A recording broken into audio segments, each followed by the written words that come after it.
Caretaker भाग 23. आरवची गाडी आता त्याच्या आलिशान बिल्डिंगसमोर येऊन थांबली होती. गेटवर असलेले बॉडीगार्ड्स क्षणार्धातच सावध झालेले होते. त्यांनी झटकन गेट उघडलं आणि आरवची गाडी थेट बासमेंट पार्किंगमध्ये घुसली. पाठीमागून त्याच्या सुरक्षा ताफ्यातील 2-3 गाड्या देखील त्या गाडीच्या मागोमाग पार्किंग एरियामध्ये आल्या. प्रत्येक हालचालीत एक शिस्त, एक रुबाब होता. आरवनं नेहमीप्रमाणे अगदी नेमकं ठिकाणी गाडी त्याची पार्क केली. एका नजरेत आजूबाजूचं त्याने निरीक्षण केलं आणि मग शांतपणे सीटबेल्ट काढला.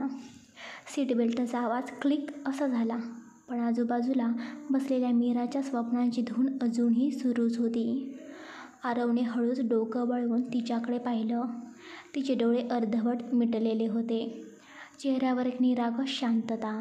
गाडी थांबले, आपण घरी आलोय याचं तिला अजिबात कोणतंही भान नव्हतं. ती जणू कुठल्या शांत, सुंदर जागेमध्ये अगदी हरवून गेलेली होती. निवांतपणे ती पाठीमागे डोके टेकून झोपलेली होती. तो काही क्षण तसाच तिच्याकडे पाहत राहिला. त्याच्या डोळ्यांमध्ये गडद गुढीपेक्षा एक वेगळाच मृदू भाव उमटलेले. कोमल, शांत आणि जपून ठेवासा असे भाव उमटलेले होते. आरव अजूनही तिच्याकडे पाहत होता, काहीही बोलत नव्हता.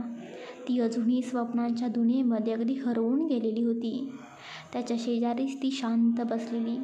त्याचा संयम आता संपत आलेला होता. तो हळूच एक खोडकर स्मित करून गाडीचा हॉर्नचा बटन दाबतो, पण यावेळी नेहमीसारखा हलकासा नाही, तर जोरात, स्पष्ट आणि थांबायचं नाव नाही असा. प्या प्या प्या प्या असा आवाज संपूर्ण पार्किंगमध्ये घुमतो. मीरा एकदम दचकते आणि आजूबाजूला बघते. अय्या!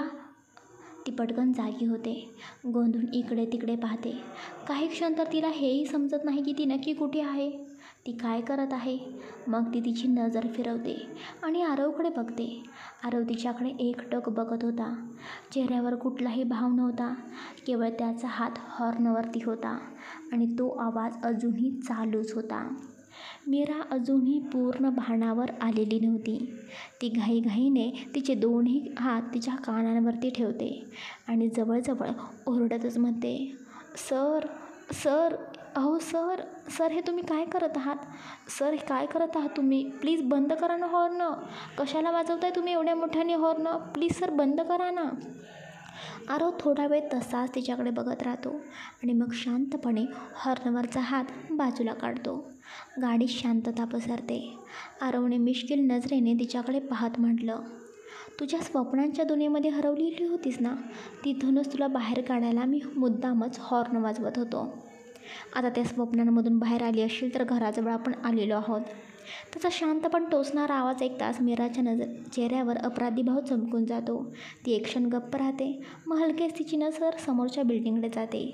खरंच घराजवळ आले होते ते दोघं, पण आता चूक मान्य करणं म्हणजे आरवच्या टोमण्यांना निमंत्रणच होतं. त्यामुळे मीरा काहीतरी विचार करते. मीरा पटकन भुया उंचावते. थोडं आश्चर्य आणि थोडं नाटक करत म्हणते, मी कुठे झोपले होते? मी झोपलेच नव्हते हो, नव्हते मी झोपले. म्हणजे मला माहिती होतं की आपण घराजवळ आलेलो आहोत. तुम्हाला काय वाटलं मी डोळे झाकले म्हणजे झोपलेले आहे का? नाही हो, मी ना डोळे झाकून विचार करत होते. मी अजिबात झोपले नव्हते.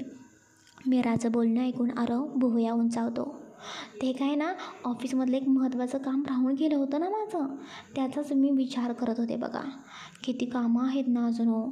काय प्रायोरिटी द्यायचं, कशी वेळ सांभाळायची, कोणती कामं कोणत्या वेळेत करायची, ह्याच गोष्टींचा मी विचार करत होते, बाकी काही नाही. ती अजून बोलतच राहते.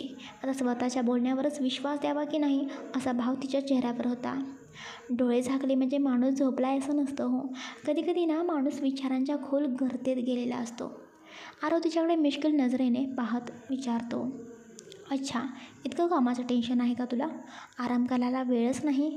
मीरा लगेचच पुढे बोलते, हो ना, तुम्ही सर एवढी मोठी मला जबाबदारी दिली होती. त्या महत्त्वाच्या फाईल्स तुम्ही मला दिल्या होत्या चेक करायला, पण तुम्ही आज ऑफिसमधून रोजच्यापेक्षा लवकरच बाहेर पडलात ना, म्हणून माझं ते काम अर्धवट राहिलं बघा. नाहीतर मी ते काम लगेचच आजच पूर्ण केलं असतं बघा. ती थोडा अभिनय करत, थोडं खरं बोलण्याचा प्रयत्न करत बोलते. पण असू दे, काही हरकत नाही. मी ते काम नंतर कधीतरी नक्कीच पूर्ण करेन. नंतर कशाला? नंतर कशाला? आजच कर ना. मी तुला ऑफिसमधून त्या ज्या काही फाईल्स आहेत ना त्या घरी मागवतो. मग तू इथं घरी बसून ते तुझं काम कर. तुला एवढं टेन्शन आलेलं आहे, मग कर ना काम. ओके. हे ऐकून मीरा एकदम स्तब्ध होते. तिच्या चेहऱ्यावरचे हसरे भाव एका क्षणात बदलतात. तिचं मन आता तिच्यावरच ओरडायला लागतं. यार मीरा, तू काय बावळट आहेस गं. खोटं बोलतेस ते बोलतेस आणि स्वतःच खड्ड्यात जाऊन पडतेस. तुला माहिती आहे ना, हा समोरचा माणूस तुझ्या बसलेला आहे तो किती हुशार आहे, स्मार्ट आहे. त्याला सगळ्या काही गोष्टी समजतात, तरी तू त्याच्यासमोर खोटं बोलतच सुटतेस. अरे मीरा, तू खोटं बोलण्यात थोडा तरी ब्रेक घे. ती मनातल्या मनात स्वतःला शिव्या घालत असते. चेहऱ्यावर बनावट हास्य ठेवून ती आरवकडे बघते. पण तिचा गोंधळलेला आणि पकडलेला भाव आरवच्या मात्र लक्षात सहजपणे आलेला होता. तो त्याचा मोबाईल काढतो. काहीतरी ऑर्डर देणार हे मीराला समजलं. ती पटकन बोलते, अहो सर, नको नको ना, उगीच कशाला त्रास द्यायचा ना माणसांना. आपण परत ऑफिसमध्ये जाणारच आहोत ना, तेव्हा मी करेन ना ते काम. आणि तसंही मला फक्त ऑफिसचंच काम असतं का? ते एका श्वासात परत बोलते. घरातलं पण सगळं काम मला बघावं लागतं ना. तुम्हाला गेल्यानंतर कॉफी द्यायची, परत जेवण बनवायचं, घर आवरायचं, तुमच्यासाठी सकाळी ब्रेकफास्ट करायचा, आणि हे सगळं करता करता ऑफिसचं कामसुद्धा मला करावं लागणार आहे ना. मला मग घरी असून ऑफिसचं काम कसं करायला जमेल ना. आरव तिच्याकडे न पाहताच हातातला मोबाईल कानाला लावतो. हॅलो. हां, ओके. ती मीटिंग उद्या. हो, बरोबर उद्या 4 वाजता. ओके, सेट करा. त्याचा आवाज शांत, स्पष्ट आणि ठाम होता. त्याचा कॉल संपतो. आरव मोबाईल खाली ठेवतो, पण अजूनही तिच्याकडे न बघताच तो गाडीचा दरवाजा उघडतो आणि तो गाडीमधून उतरायला आता सज्ज होतो. मीरा मात्र एकटकपणे आरवकडे बघत होती. तिला तर भीतीच वाटली होती की तो खरंच फाईल्स घरी मागवतो की काय. मीरा काही क्षण त्याच्याकडे पाहतच राहते. मीरा आरवकडे रागून बघते. तो मात्र शांत, स्थिर चेहऱ्याने गाडीचा दरवाजा उघडतो आणि खाली उतरतो. ती अजूनही त्याच्या शांततेला डिकोड करायचा प्रयत्न करत असते. नशीब, ती हळू आवाजात स्वतःच्या मनाशीच पुटपुटते. मला तर वाटलं होतं खरंच ऑफिसमध्ये कॉल करून फाईल्स मागवतो की काय. मी त्याच्या पाठोपाठ उतरायला जात असते आणि आपल्याच तंत्रीत बडबड करत असते. त्याच्या वागण्यावरून तर पक्का असं काहीतरी करणार होता, असंच मला वाटलं होतं. नशीब त्याने काही केलं नाही, सुटले एका लफड्यातून. ती गाडीतून पाय टाकताच थांबते आणि स्वतःला टोचूनच म्हणते, पण माझी ही झोप ना एक दिवस खरंच मला मोठी शिक्षा करायला लावणार आहे. हा माणूस ना नॉर्मल माणूस नाही आहे हे मला माहिती असूनसुद्धा मी पुन्हा पुन्हा झोपते, चुका करते. मीरा यार, कधी तू सुधारशील? मीरा स्वतःच्या मनाशीच बडबड करत होती. ती हातातली बॅग व्यवस्थित करतच आरवच्या मागून घराच्या दिशेने जायला निघते. घरात प्रवेश केल्यावर आरव न थांबता थेट त्याच्या रूममध्ये निघून जातो. मीरा हॉलमध्ये थांबून एकदा घड्याळामध्ये बघते. आता 4:45 झालेले होते. ती कपाळावरती हात ठेवत खुदकन मनाशीच बोलते, 4:45, अजून फक्त 4:45 झालेत आणि या माणसाला 6 वाजता कॉफी लागते. म्हणजे अजूनही माझ्याकडे 1 तास बाकी आहे. म्हणजे मी थोडी झोपू शकते. थोडा वेळ विचार करून ती मिश्किलपणे ओठ हलवत म्हणते, मग मी थोडा आराम घेऊ का? बरं झालं आज ऑफिसमधून लवकर घरी आलो आहे. निदान थोडा वेळ डोळे मिटून तरी घेता येईल. ती आपल्याच विचारात बडबड करत रूममध्ये जाते. अजून कपडेही न बदलता ती तशीच बेडवरती अंग टाकते. बरोबर 5:45 वाजता संध्याकाळचा अलार्म वाजतो. मीरा झोपण्याआधीच मनाशी ठरवून झोपली होती, यावेळी जर उशीर झाला तर आरवची आणखीन एखादी नवीन शिक्षा तिला चुकणार नाही. त्यामुळे अलार्म वाजता ती चटकन डोळे उघडते. झोप अजूनही डोळ्यातून जात नव्हती, पण ती मनाशीच पुटपुटते, पनिशमेंट नको रे बाबा, नको. नाहीतर पुन्हा काहीतरी नवीन नियम तयार होईल. त्यापेक्षा उठलेलं बरं आहे. ती पटकन उठते. तोंडावरती पाणी मारून ती फ्रेश होते आणि लगेचच किचनमध्ये जाते. कॉफी बनवतानाच तिच्या मनामध्ये विचार येत होता, आज वेळेवर दिलीच पाहिजे या माणसाला कॉफी. आरवसारख्या माणसाचा मूड ना एकदा बिघडला की बिघडला, मग त्याचा मूड ठीक करायला रिमोट खूप वेळा नीट सेट करावा लागतो. कपमध्ये गरम कॉफी ओतून ती थेट वरच्या मजल्यावर आरवच्या खोलीकडे जाते. दरवाजा हळूच ढकलते. आतून दरवाजा अजिबात बंद नव्हता, फक्त पुढे सरकवलेला होता. ती हळूच आत डोकावते. खोलीत लाईट नव्हतीच, पण संध्याकाळच्या मंद प्रकाशात खिडकी शेजारी एक उंच सावली उभी होती. तो आरव होता. तो गप्प शांत, एका हातात सिगरेट, दुसऱ्या हाताची बोटं खिडकीच्या काचेला टेकलेली. सिगरेटचा धूर त्याच्या आजूबाजूला सचलेला होता. मीराला त्या क्षणी सिगरेटचा वास जाणवतो. ती अनपेक्षितपणे खोकते. आवाज अचानक खोलीच्या शांततेला भेदतो. आरव त्या आवाजाने क्षणभर दचकतो.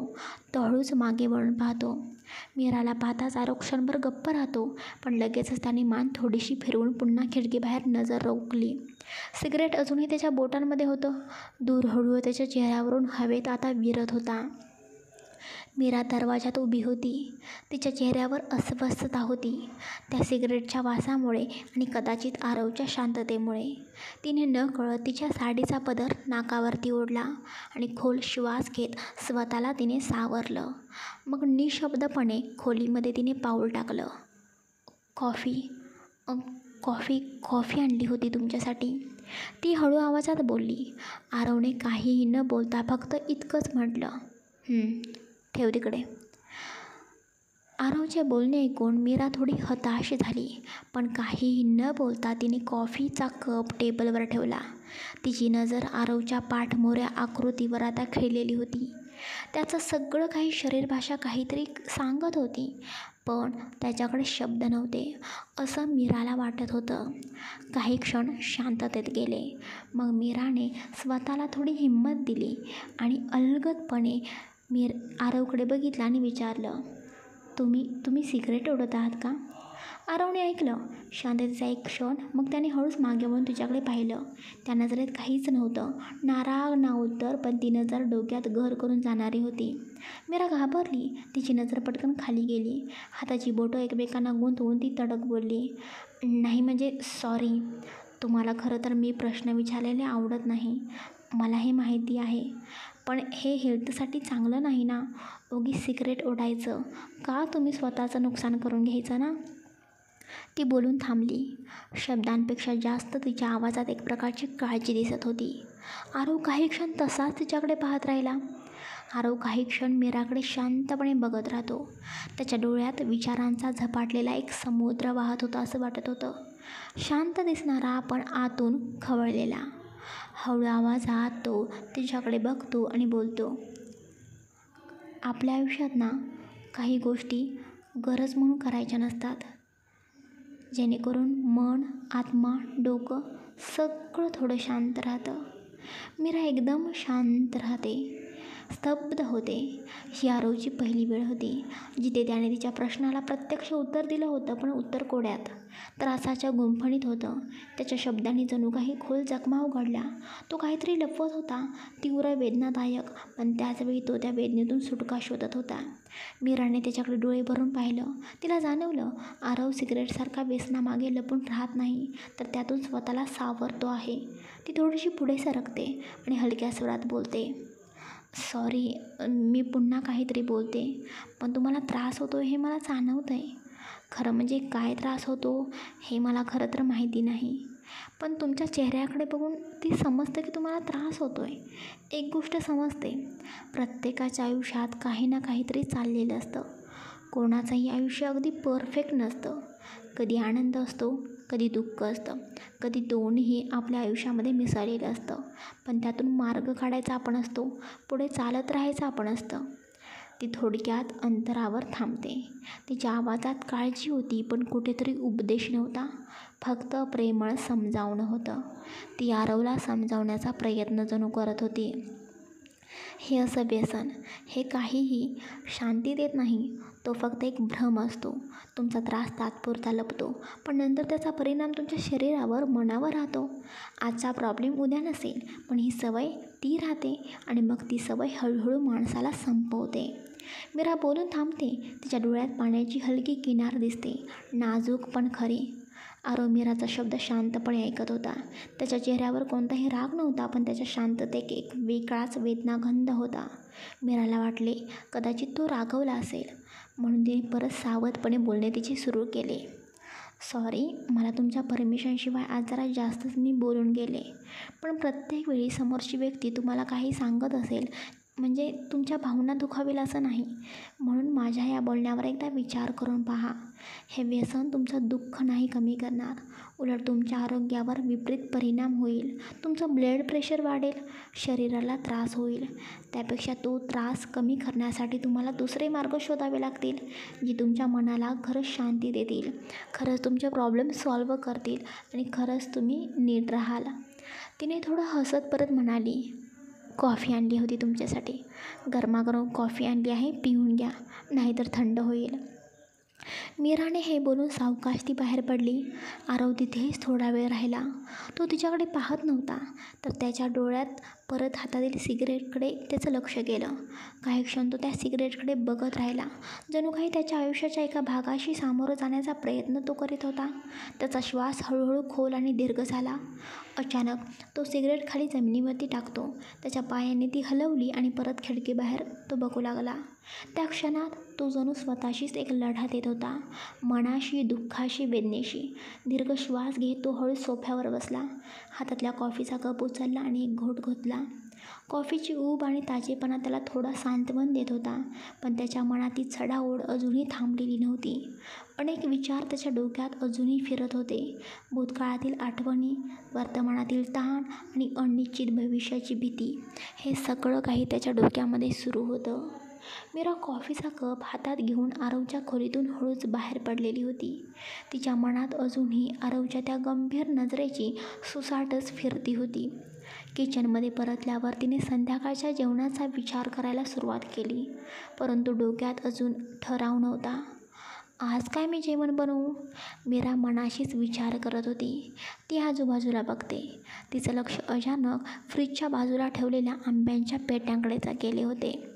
2 दिवसांपासून त्या आंब्यांच्या पेट्या तिथेच होत्या.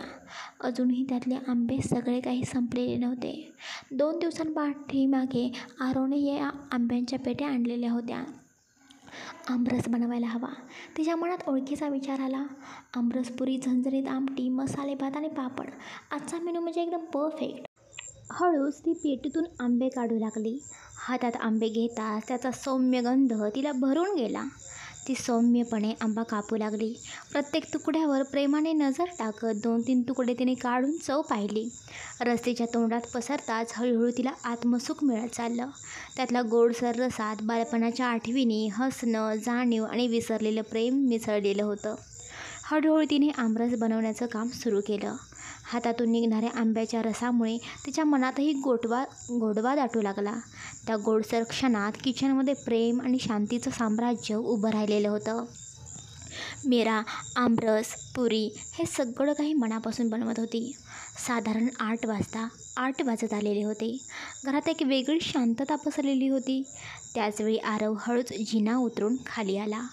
पायांचे आवाज हलकेच ऐकू येत होते, पण त्यात एक नेहमीपेक्षा वेगळा ठाम होता. न शांत, न घाईचा, पण काहीसा हरवलेला होता. तो आलाय हे ऐकूनच मीराचं लक्ष लगेचच किचनमधून बाहेर गेलं. डोकावून पाहताच ती पटकन बाहेर आली. आरवच्या हातात मोबाईल होता. नजर पूर्णपणे स्क्रीनमध्ये घडलेली. काहीतरी ऑफिसचं किंवा कोणत्या मेलचं वाचत असावा. तो थेट येऊन त्याच्या चेअरवरती बसलेला होता, अजूनही डोळे मोबाईलमध्येच. मीरा हलक्याच पावलाने त्याच्यासमोर आली. तिच्या हातात प्रेमाने सजवलेलं गरम गरम जेवणाचं ताट होतं. ती शांतपणे त्याच्यासमोर ताट ठेवते. ताटात तिने स्वतःच्या हाताने केलेल्या मौसद आमरस, मऊ लुसलुशीत पुऱ्या, झणझणीत आमटी, खमंग मसाले भात, कुरकुरीत पापड, सगळं काही अगदी मनापासून वाढलेलं. जणू त्या ताटात तिचं मौन, प्रेम सगळं काही उतरून गेलेलं होतं. आरवने एक क्षणभर डोळे ताटाकडे फिरवले. मग ती नजर हळूहळू वर सरकली मीराकडे. काय आता काय माझं तोंडच बघत बसणार आहेस का? जेवायला बस. आरव थोड्या रागातच बोलतो. आरव डोळे वर करून तिच्याकडे पाहतो आणि क्षणभर तिच्या डोळ्यामध्ये नजर रोखतो. मग परत शांतपणे तो ताटाकडे वळतो. घास उचलतो आणि जेवू लागतो. त्याच्या त्या 3 शब्दांवर मीरा जणू उधळतेच. अगदी ती त्याचं बोलणं ऐकून एका दमातच पटकन बोलून जाते. नाही हो, मी नाही जेवणार, मला भूक नाही. ते काय झालं ना, मी मगाशी आमरस बनवत होते ना, तेव्हा 2-3 आंबे कदाचित 2-3च आंबे मी खाल्ले बघा. म्हणजे म्हणा, मला आंबे प्रचंड आवडतात. अगदी मी बघितले की मला कंट्रोलच होत नाही हो. आणि आमरस बनवायच्या आधी मी म्हणजे खरंच 2 ते 3च आंबे खाल्ले बघा. आता पोटात जेवण्यासारखी जागाच नाही राहिली. पण तुम्ही म्हणत असाल तर मी आमरस नक्कीच पिईन, कारण त्यासाठी पोटात माझ्या जागा काढता नक्कीच येईल. ती तिचं सगळं सफाईने सांगते. चेहऱ्यावर नकळत लाज आणि गोड हास्य असतं. तिचं बोलणं लहान मुलांसारखं निरागस पण अगदी मनापासून असतं. तिचं हास्य खुदकन येऊन थांबतं आणि ती अचानक गप्प होते, कारण आरव काहीच बोलत नाही. तो फक्त तिच्याकडे शांतपणे पाहत होता. त्याच्या नजरेत एक हसू होतं, पण ओठांवरती मात्र हसू नव्हतं. त्याचे डोळेच बोलत असतात. ही मुलगी खरंच काहीतरी वेगळी आहे, तो मनाशीच बोलतो. मीराला त्याची नजर जाणवते. ती थोडी गोंधळते, नजर चुकवते आणि पाण्याचा ग्लास हलवते. जणू काहीतरी काम करत असल्यासारखं ती दाखवत होती. तो काहीही न बोलता पुन्हा जेवणामध्ये लक्ष घालतो. पण आता त्या जेवणात आमरसाचा गोडवा फक्त आंब्यांमुळे नाही, तर कोणीतरी निरागसपणे त्याच्यासमोर स्वतःला उघडं करतं आहे. सगळं काही आहे ते खरं सांगतं आहे, म्हणून गोडवा जरा वाढलेला होता. त्याला ते छान वाटत होतं, पण तो मात्र त्याच्या चेहऱ्यावरून अजिबात ते दाखवत नव्हता.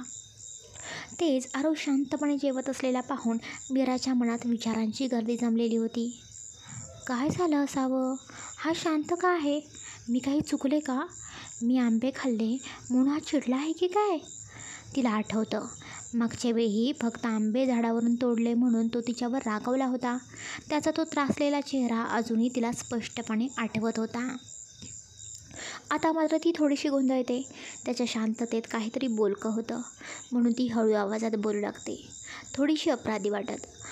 सॉरी म्हणजे तुमच्या परमिशनशिवाय मी आंबे खाल्ले ना, सॉरी. आरव काहीच न बोलता तिच्याकडे पाहत राहतो. तिला वाटतं हा शांतपणा म्हणजे त्याचा राग आहे. त्यामुळे ती थोडीशी हसत, थोडीशी घाबरत परत पुढे बोलते.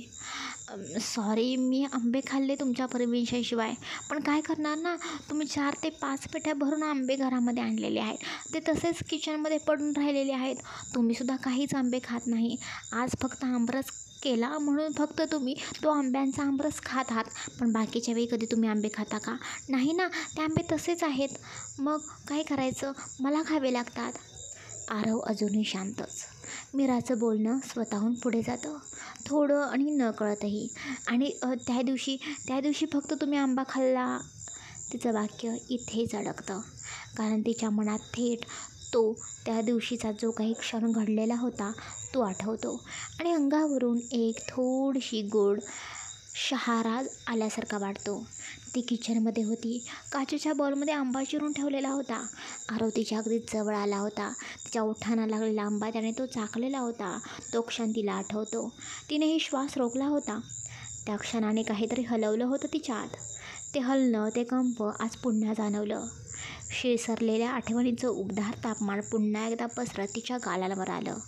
ती एकदम भानावरती येते आणि गप्प बसते. शब्द हरवलेले, ओठांवर थांबलेले, डोळ्यामध्ये लपलेले. आरव तिच्याकडे पाहतच राहतो. त्याच्या नजरेत काहीतरी स्पष्ट दिसतं, पण शब्दामध्ये मात्र ते स्पष्ट होत नाही. आता मात्र मीराला खरंच अनकम्फर्टेबल वाटायला लागलं होतं. त्या शांततेचा आणि आपल्या आठवणींचा प्रभाव तिच्यावर जरा जास्तच झालेला होता.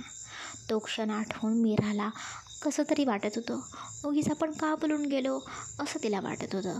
त्यामुळे ती पटकन विषय बदलत म्हणते, मी मी तुम्हाला आमरस वाढू का, किंवा पुऱ्या, हे घ्या ना, हे खावा. आरव मात्र मीराचं बोलणं ऐकून काहीही बोलत नव्हता. तो फक्त शांतपणे जेवत होता. मीराने काहीही न बोलता त्याच्या ताटात आमरस आणि पुऱ्या वाढल्या. तिचं मन अजूनही थोडं अस्वस्थच होतं. आरव मात्र शांतपणे, संयमाने जेवत राहिला. त्याच्या चेहऱ्यावर अजूनही भाव नव्हते. काहीतरी सुरू होतं त्याच्या आतमध्ये, पण तो त्याला बाहेर येऊ देत नव्हता. आरवचं सगळं काही जेवण वगैरे होतं. जेवण झाल्यावर आरव ताटामध्येच हात धुतो आणि उठतो आणि नेहमीप्रमाणे तो उठून त्याच्या रूममध्ये जायला लागतो.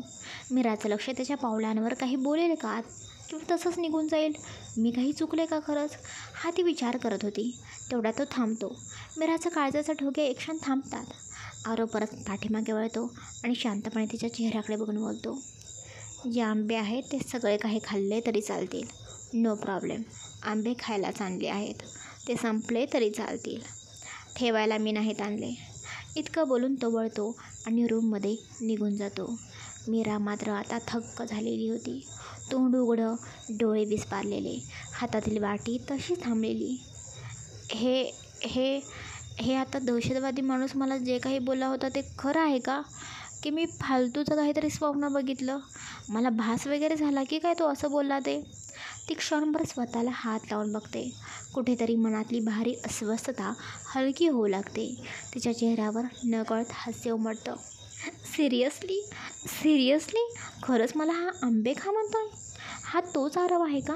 आणि मग त्या दिवशी झाडावरून 2 आंबे तोडले म्हणून मग तो मला एवढं का आवडत होता? काय नक्की त्यावेळी तसं झालं होतं? ती मनातच बडबड करत असते, आनंदाने, गोंधळाने आणि थोड्याशा गोंधळलेल्या प्रेमाने. तेवढ्यात तिचं लक्ष आमरसाच्या बाऊलकडे जातं. आता काही विचार न करता ती पटकन वाटी घेते आणि आहे तो आमरस भरून लहान मुलांसारखं तोंडाला लावते. पटापट आमरस पिऊन टाकते. गालांवरून आमरसाचा एक थेंब ओघळतो आणि ती हसतच स्वतःचं तोंड पुसते. दुसऱ्या दिवशी सकाळी मीरा लवकरच उठते. घर सकाळी सकाळी शांतच होतं. ती उठताच सवयीने पहिले लिंबू पाणी तयार करते आणि हलक्या पावलाने आरवच्या रूमकडे जायला निघते. आरव काहीही न बोलता फक्त ते लिंबू पाणी पितो आणि जिममध्ये निघून जातो. त्याचं हे रोजचंच रुटीन होतं. ती परत आपल्या रूममध्ये येते, अंघोळ करून फ्रेश होते, केस सेल बांधून हलकासा ओला पदर खांद्यावरती घेते. तिच्या ड्रेसिंग टेबलाच्या एका कोपऱ्यात तिने तिची पर्स ठेवलेली होती. ती पर्स ती ओपन करते आणि हलक्या हाताने त्या पर्समधून एक छोटीशी गणपती बाप्पाची मूर्ती काढते. गणपती बाप्पाची एक छोटी मूर्ती होती. ती मूर्ती बघताना तिच्या चेहऱ्यावर एक प्रेमळ हास्य येतं. हीच तर माझी सोबत आहे, माझा बाप्पा, ती मनातल्या मनात पुटपुटते. मूर्ती हातात घेऊन ती हळूहळू पायऱ्या उतरते. खाली हॉलच्या एका कोपऱ्यामध्ये देवघर होतं. थोडंसं विसरलेलं, थोडंसं धुळीने झाकलेलं. ती देवघराकडे पाहते आणि तिच्या चेहऱ्यावर चिंतेची एक हलकी छटा उमटते. इथे कुणी कधीच दिवा लावलेला दिसत नाही. इतकं मोठं घर, पण देवघर असं कोपऱ्यात गुपचूप. देवघरामध्ये देवच नाहीत. तिने पटकन आपला पदर गुंडाळतो आणि त्या देवघराची स्वच्छता करायला ती सुरुवात करते. धूळ हलकेच झटकते. कोपऱ्यात साचलेली जळती अगरबत्त्यांची राख ती साफ करते. ती सगळी प्रक्रिया करताना तिच्या चेहऱ्यावर समाधानाची एक चमक असते. तिने मग त्या मोठ्या मोकळ्या देवघरात आपल्या लाडक्या बाप्पाला जपून नीट प्रेमाने बसवलेलं होतं. ती हे सगळं काही खूप श्रद्धेने करत होती. पण एवढ्यावर मात्र ती थांबत नाही. तिने हाताने तेलाचा दिवा लावला, मंद सुवासिक अगरबत्ती पेटवली, हात जोडून सुख करता दुःख हरता आरती म्हणायला लागली. घर आता कुठे प्रसन्न झाल्यासारखं तिला वाटत होतं. तिचा आवाज सौम्य होता, पण भावपूर्ण होता. जणू त्या घराच्या भिंतीही पहिल्यांदाच ते स्वर ऐकत होत्या. घरामध्ये पहिल्यांदाच काहीतरी असं घडत आहे असं वाटत होतं. गणपतीचा सुगंध संपूर्ण घरभर दळवतो. त्या क्षणी मीराला वाटतं, या छोट्याशा गणपती बाप्पाच्या मूर्तीमुळे घर खरंच घर वाटायला लागले. आता इथे मन रमते. ती डोळे मिटून एक क्षण शांत बसते. हात जोडलेले, मनातनं बोललेली प्रार्थना, बाप्पा इथेही तुझं आशीर्वादाचं छत्र राहू दे. नंतर ती हळूच उठते आणि हलक्या पावलाने किचनमध्ये जाते. मागे वळून बघते तर दिव्यांचा उजेड, अगरबत्तीचा धूर आणि तिचा बाप्पा. आता कुठे एवढ्या मोठ्या घराला घरपण आलेलं आहे. मीरा किचनमध्ये शिरते. मनात एक वेगळं समाधान. आज तिच्या बाप्पासाठी काहीतरी खास करायचं ठरवलं होतं. गोडाचा शिरा, तुपावर खरपूस भाजलेला, त्यात भरपूर काजू, बदाम, मनुका घातलेला. आपल्या बाप्पासाठी सुद्धा प्रसाद आहे हा, आणि थोडा सरांसाठी सुद्धा. ती मनातल्या मनातच बोलते आणि हसते. शिरा करताना तिचा चेहरा एखाद्या लहानशा मुलीसारखा प्रसन्न चेहरा झालेला होता. गंध, गोडसर वास आणि घरभर दळवलेली दिव्यांची ऊब. शिरा झाला की ती लगेचच एका मोठ्या ताटामध्ये थोडासा शिरा वाढून घेते. त्यात हलकीशी तुळशीची पानं ठेवून देवासमोर येते आणि तो शिरा ती देवासमोर ठेवते. मूक प्रार्थना करते, घरात शांती राहू दे रे बाप्पा, सुख राहो. आरव सरसुद्धा मनाने थोडे तरी मोकळे होऊ देत आणि माझ्या आईलासुद्धा लवकरात लवकर किडनी डोनर मिळो. माझी आई लवकरात लवकर ठीक होऊ दे. त्या शांत क्षणानंतर ती ताट उचलते, वळते आणि अचानक थांबते. आरव समोर उभा असतो. त्याच्या चेहऱ्यावर नेहमीसारखं कोरडं भाव नाही. आज राग होता, खोल थंड राग. मीरा एक क्षण गोंधळते, पण लगेचच ती स्वतःला सावरते आणि एकदा प्रसादाच्या ताटाकडे बघून त्याच्याकडे बघून बोलते, हे घ्या प्रसाद. बघा ना, आज घरात बाप्पा मी आणला म्हणून मी शिरा केला आहे. घ्या ना, एक चमचा तरी घ्या. ती हसत हसत पुढे होते. चमच्याने थोडा शिरा भरते आणि आरवसमोर धरते. पण आरव काहीच घेत नाही, फक्त तिरक्या नजरेने तिच्याकडे पाहतो. डोळ्यात राग, काहीसं अविश्वास. मीरा हलकीशी गोंधळते. काय झालंय? असं का बघताय तुम्ही? मीरा घाबरत बोलते. आरव एक पाऊल पुढे येतो, आवाजात थोडासा थरकाप. तू देवघरात मूर्ती ठेवलीस का? आरव रागाने विचारतो. मीरा काही कळेना अशा चेहऱ्याने फक्त मान हलवते. हो, माझा बाप्पा मी आणला. इथे घरात देवघर होतं, पण खूप दिवसांपासून बंद वाटत होतं, म्हणून मी ही मूर्ती फक्त ठेवली, फक्त शांततेसाठी. आरव काही क्षण फक्त तिच्याकडे पाहतो, जणू त्याच्या मनात काही जुनी आठवण उसळले. आरवचा राग इतका थेट आणि थंड होता की हवाही जणू गोठली होती. तुला खरंच स्वतःचं डोकं चालवायला कोण सांगितलं होतं? आरव तिच्याकडे न बघता बोलतो, पण आवाजात लपवलेला तीव्रतेचा अंगार. कोणी सांगितलं होतं हे सगळं काही करायला? मी या घरात येताना तुला स्पष्टपणे सांगितलेलं होतं, या घरात मी जे बोलेन ना तेच होईल.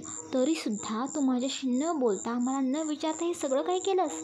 मीरा क्षणभर काहीच बोलू शकली नाही, पण मग थोडं सावरत म्हणाली, सर मी काही वाईट नाही ना केलं, चांगलंच केलं. या घरात एवढं मोठं देवघर आहे, पण एकही देव नव्हता, म्हणून मी माझ्याबरोबर आणलेली एक छोटी गणपती बाप्पाची मूर्ती इथे या देवघरामध्ये ठेवली. माझ्यासाठी हे घर घरासारखं वाटावं म्हणून ठेवली.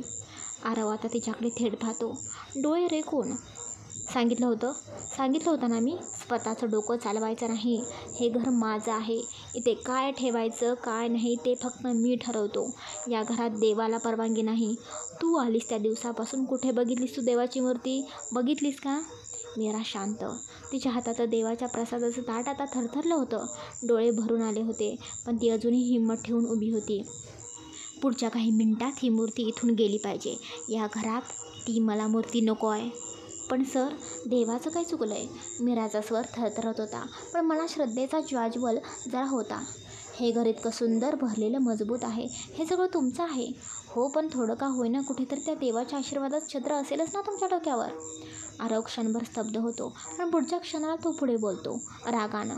तो मीराच्या अगदी जवळ येतो आणि अचानक तिच्या दंडाला जोरात पकडतो. सर प्लीज हात सोडा, दुखत आहे. मीराच्या डोळ्यातून अनावर अश्रू वाहू लागतात, पण आरव त्या अश्रूकडे दुर्लक्ष करून फक्त एकटक तिच्या डोळ्यामध्ये बघतो. उलट प्रश्न विचारायचे नाहीत, मी जे बोलतोय ना तेच ऐकायचं. या घरात देवाला परवानगी नाही. माझ्या डोक्यावर कोणाचं छत्र नाही आणि त्या तुझ्या देवाचं तर अजिबात नाही. त्याचा आवाज आता हळूहळू भावनांनी भरून येतो, पण राग अद्यापही जिवंत होता. हे जे काही मी उभं केलं आहे ना, हे साम्राज्य, ते मी स्वतःच्या बळावर उभं केलं आहे, कोणाच्या आशीर्वादावर नाही. जर देव माझ्या मागे असता ना, तर माझं आयुष्य आज असं नसतंच. माझ्या मनासारखं काहीच झालं नसतं, काहीच. त्याने तिच्या दंडावर पकड एकदम सोडून दिलं. मीरा श्वास घेते, पण डोळ्यातून अश्रू अजून थांबलेले नाहीत. आरव थेट वळतो आणि शेवटचं बोलतो, 5 मिनिटात, पुढच्या 5 मिनिटात मला ती मूर्ती या घरात नको आहे, समजलं? तो निघून जातो. मीरा मात्र त्या देवाच्या मूर्तीकडे उभी थरथरत ओल्या डोळ्यांनी देवाकडे बघत राहते.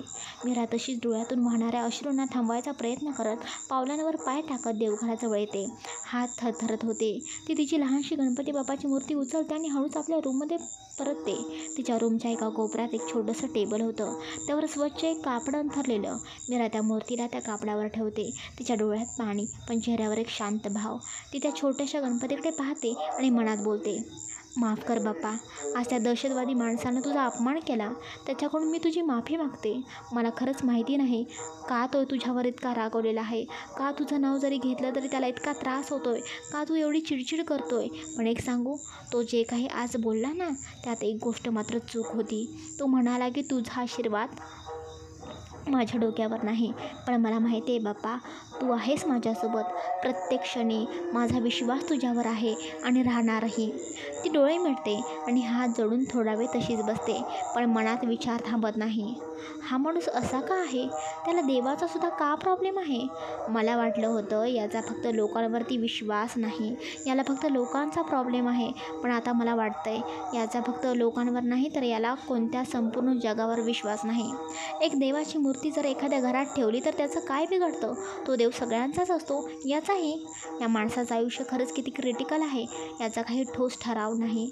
तो कधीही आपले मन उघडू शकत नाही, काही स्पष्ट दाखवत नाही, पण त्याच्या चेहऱ्यावर 24 तास राग आणि बेचैनीची छाया नेहमीच असते.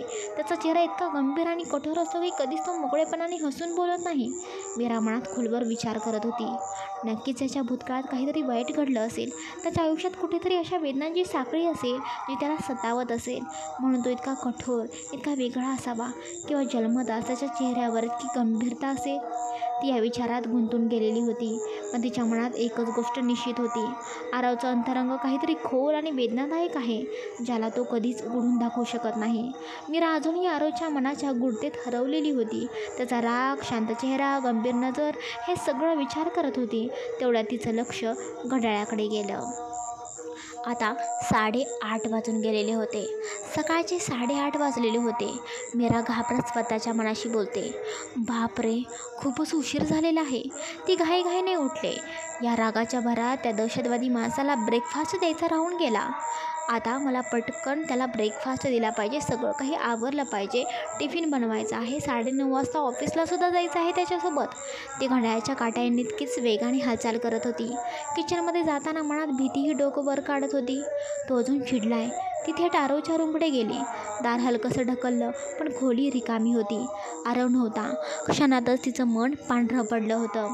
तो कुठे गेला? तिचं हृदय धडधडायला लागलं. ती एकदम खोलीबाहेर आली आणि संपूर्ण घरात शोध घेऊ लागली. हॉल, किचन, गॅलरी सगळं तपासलं, पण आरव कुठेच दिसत नव्हता. हा माणूस असा कुठे गेला अचानक? ती अजून गोंधळलेली. रागाच्या भरात मला काहीही न सांगता ऑफिसला निघून गेला का? पण एवढ्या लवकर 8:30 वाजता, आणि ब्रेकफास्टसुद्धा केला नाही. तिच्या मनात विचारांची गर्दी झाली की रागाच्या भरात ऑफिसला न जाताच कुठे बाहेर निघून गेला की काय? पण कुठे आणि का? आणि तो आता ठीक तरी असेल ना? हळूहळू तिच्या चेहऱ्यावर काळजीची एक छटा उमटली. डोळ्यात थोडी भीती, हृदयात एक अस्वस्थता, बेचैनी. आरवचा शांत चेहरा, त्याचं गंभीर व्यक्तिमत्व आणि आजची ही अचानक शांतता, या सगळ्यांचा एक विचित्र संगम मीराच्या मनात धडधड करत होता. चला गाईज, आजचा हा मोठा भाग कसा वाटला नक्की भरभरून कमेंट्स करून सांगा. पुढचा भाग उद्या प्रकाशित होईल. Bye, take care, good night, sweet dreams.